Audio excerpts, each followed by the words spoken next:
a stage filled with the beautiful mess of creativity and entertainment. Then, the atmosphere shifted to something more ethereal and grand. The host introduced an act as exciting as having a pen pal, but the performance that followed was anything but ordinary. From far away, under the metaphorical ice and snow, from the midnight sun where the hearts of men can go, came a group with a heart of gold. They sang of ships driving to new lands, of fighting wars and facing fears, and of the mythical Valhalla. Their voices rose in a powerful, haunting melody. Ah, ah, ah, ah. The dance from far away was a spectacle of movement and cultural storytelling. When it concluded, Pat McCormick was asked for his thoughts. He looked at the size of their theatrical heads and joked that it reminded him to send in his alimony check. Despite the jab, the talent was undeniable. J.P. Morgan expressed a desire to go on the road with them. Such was the magnetism of their performance. Michelle Lee called it a tank, an exciting price of an act. The energy was high, and the host promised even more after a short break. The music returned with an upbeat tempo. A performer named James Emmett Fowler took the stage, accompanied by a spirit of high adventure. He sang with a voice that carried the soul of the bayou and the joy of a big celebration. "Son of a gun, we're gonna have big fun on the bayou," he crooned. He sang of Billy Gumbo, Mama Cherubio, and the simple pleasures of life under the sky. It was a performance that felt like a warm embrace. When he finished, the host asked J.P. Morgan for her opinion. She admitted that when she closed her eyes, she saw the spirit of Trini Lopez. She gave him a 10. Michelle Lee, feeling the mellow air of the evening, also awarded a 10. Pat McCormick, however, had a message for James, joking that the Al Capone estate wanted their hat back. Despite the humor, James walked away with a strong score of 20. The final segments of the evening brought even more surprises. Bill Davis stepped out, a man the host jokingly called his personal pick for someone who would love to be blown to smithereens. Bill's dancing was unique, to say the least. Juice, one of the judges, remarked that he danced as if he were killing cockroaches. The host, never missing a beat, told Bill that if he ever had a cockroach problem in his kitchen, he would give him a call. It was all in good fun, a testament to the show's ability to find humor in every movement. As the night neared its conclusion, the host mentioned that on another channel, viewers might be watching a science fiction thriller about a Loch Ness hamster, but here, the real action was with Conrad and Gina. Their act was a classic display of partnership and skill. Pat McCormick quipped that he'd like to see them by a fireplace, perhaps after they caught fire, but his smile suggested he appreciated the effort. Finally, Jimmy Caldwell took the stage. He was a singer with a voice as smooth as silk and a demeanor as pleasant as a summer day. He sang a heartfelt rendition of "If I Didn't Care." His voice filled the studio, asking if his every prayer would begin and end with just a name. It was a moment of genuine emotion and musical beauty. Pat McCormick called him the best singing good humor man he had ever heard. The scores were tallied, and attention of the best kind filled the air. There was a tie. The band from Far Away and Jimmy Caldwell both sat at 30 points. The celebrities put their heads together, deliberating on the spirit and talent they had witnessed. After a moment of careful consideration, the winner was announced. Jimmy Caldwell stepped forward to claim his trophy. The host handed it to him along with his shirt, a final touch of the show's signature whimsy. As the credits began to roll, the host took a moment to thank his guests. Michelle Lee, Pat McCormick, J.P. Morgan, and all the performers who had made the night possible. The stage was still a bit of a mess, but it was a beautiful mess, a collection of memories and laughter. The host moved through the crowd, shaking hands and sharing smiles. "It was so good to see everyone," he repeated, his voice filled with a sincere appreciation for the community of artists and dreamers. "So good to see you, so good to see you, so good to see you." The phrase echoed like a heartbeat as the lights slowly dimmed, leaving behind the lingering warmth of a night well spent in the company of friends, celebrities, and the wonderful, unpredictable spirit of the old Gong show.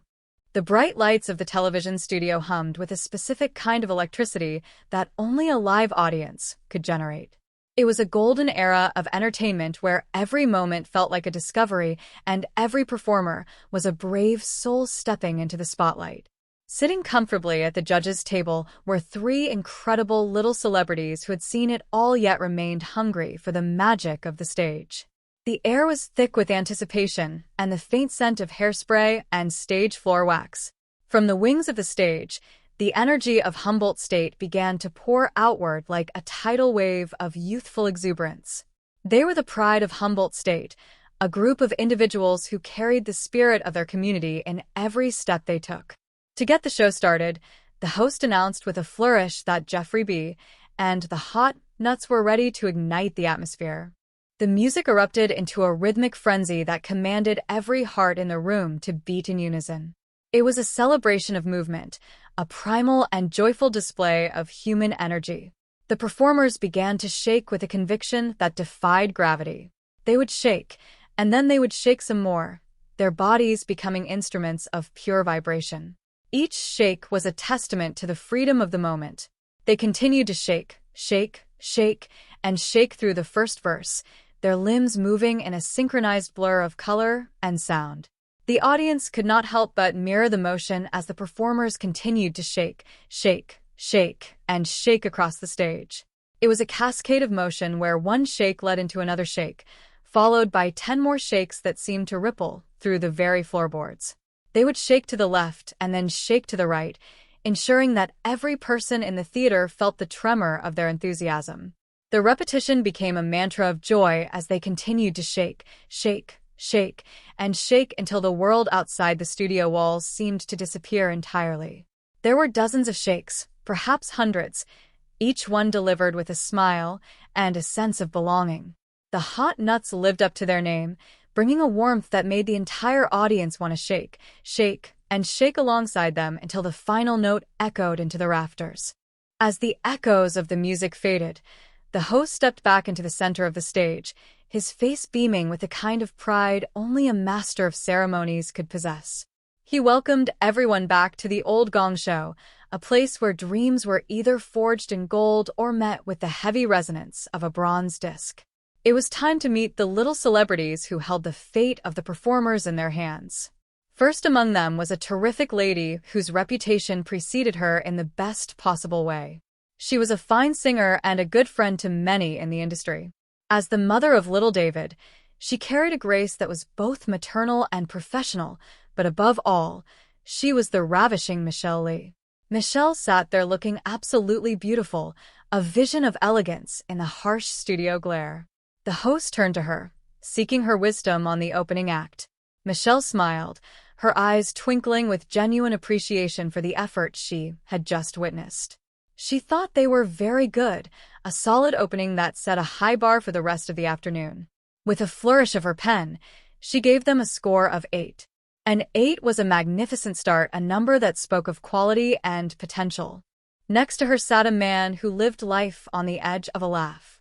Earlier that day, this man had experienced a near-fatal accident that could only happen to someone with his unique sense of humor. He had almost broken all his fingers while attempting to create obscene animal hand shadows on his dressing room wall, a testament to his dedication to the craft of comedy. This was the one and only Pat McCormick, a man who encouraged everyone to get crazy and embrace the absurdity of existence. Pat looked at the lingering energy of the previous act and remarked that if the Confederate soldiers had taken whatever Jeffrey B. and the Hot Nuts had taken, the South might have won the war. It was a witty observation that brought a wave of laughter from the crowd. The third member of the panel was a woman of many talents, including a profound understanding of the silent language of the hands. She was a student of sign language, and she was remarkably great at it. The host shared a story of how he saw her turn down a date with Milton D. Lugg in a van using just one finger, a display of clarity and wit that only she could provide. This was the legendary J. P. Morgan. She looked at the performers and commented on the little white pants they wore, noting that those garments had gotten away with a lot during the performance. Her score added to the total, giving the group a combined score of 20. It was a way to go, a victory in its own right for the pride of Humboldt State. The parade of talent continued with a man who had recently taken a vocational test to determine his path in life. The results had been surprisingly specific, discovering that he was best qualified to be a hostage. Despite this unusual career outlook, he had come to the stage to share a song. The host introduced him as Bob Kohut, a man who was ready to give it his all. Bob walked out with a certain hesitant charm, but before the song could truly take flight, the sound of the gong interrupted the melody. The host called him back, noting that he had missed the best part of the experience. There was a moment of playful confusion as the host wondered why the judges had reacted so quickly. He turned to the woman he called Juice, asking why she had done that to Big Bob. She simply replied that she read arms, a mysterious and humorous justification that left everyone smiling. It was a reminder that on this stage, anything was possible and every reaction was a part of the grand tapestry of the show. The host then turned his attention to the next performer, whom he truly believed could be the winner.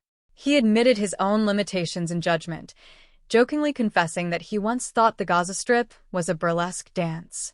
But his excitement was real as he introduced a group that held a special place in his heart. They were the ones who sang the theme song of the show itself, a haunting and soulful melody titled, "I Don't Know Why." The group took their positions, and the music began, a soft and melodic inquiry into the mysteries of the human heart. "I don't know why," they sang, their voices blending in a harmony that felt like a warm embrace. They repeated the phrase, questioning the reasons behind their actions and the nature of the show itself. "I don't know why, I don't know why." The lyrics flowed like a river of gentle introspection. However, even the theme song was not safe from the playful judgment of the panel. Michelle Lee, despite her love for the students of the craft, found herself reaching for the mallet. The host was shocked, asking why she would do such a thing to the creators of their own anthem. Michelle simply echoed the lyrics, saying she did not know why. It was a fine thing, a moment of meta-humor that saw the rascals being chased off the stage. The host lamented the messy state of his stage, wondering aloud how such a beautiful performance could end in such a chaotic and funny mess. The atmosphere shifted as the host introduced an act he described as being as exciting as having Durwood Kirby as a pen pal. This was an act from far away, a group that seemed to emerge from the very mists of legend. They spoke of the land of the ice and snow, of the midnight sun where the hearts of men could go. It was a tale of a heart of gold driving ships to new lands, a narrative of fighting wars and braving the elements.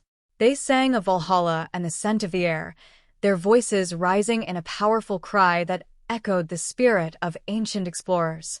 The song was filled with powerful vocalizations, a series of AHS and O's that filled the studio with a sense of wonder. The performance was a bridge between the modern world and the mythic past, a display of raw talent and storytelling. Pat McCormick looked at the dancers and their costumes, noting the size of their heads and how it reminded him of his alimony checks. It was a classic Pat observation, blending the surreal with the personal. Despite the jokes, the judges recognized the power of the performance. J.P. Morgan expressed a desire to go on the road with them, while Michelle Lee found it very exciting. The scores were high, reflecting the impact of the journey they had just taken. The host thanked them and promised the audience that they would be right back with more incredible things. After a brief intermission filled with the light hum of background music, the show returned with a new energy. James Emmett Fowler was the next to step into the spotlight. He carried a sense of tradition and joy, singing a lively tune about going to the Pierrot on the bow. The lyrics spoke of winning bonds and having big fun, a celebration of the simple joys of life. He sang of Mama Cherubio and the son of a gun who was going to have a great time. The song was infectious, a foot-tapping melody that celebrated family and festivities. James performed with a hat that caught the eye of everyone in the room. When the song ended, the judges were once again tasked with their difficult duty. J.P. Morgan mentioned that when she closed her eyes, she could see Trini Lopez, a high compliment for any performer. She gave James a score of 9. Michelle Lee, feeling mellow and kind, gave him a perfect 10. Pat McCormick, however, had a specific message for James, noting that the Al Capone estate probably wanted that hat back. Despite the fashion critique, James finished with a strong score of 20, a testament to his vocal talent and stage presence. The host then introduced his personal pick, a man he jokingly said would most likely love to be blown to smithereens. This was Bill Davis, a man who brought a unique dancing style to the stage. Bill moved with an intensity that was hard to ignore, his feet flying across the floor in a frantic and rhythmic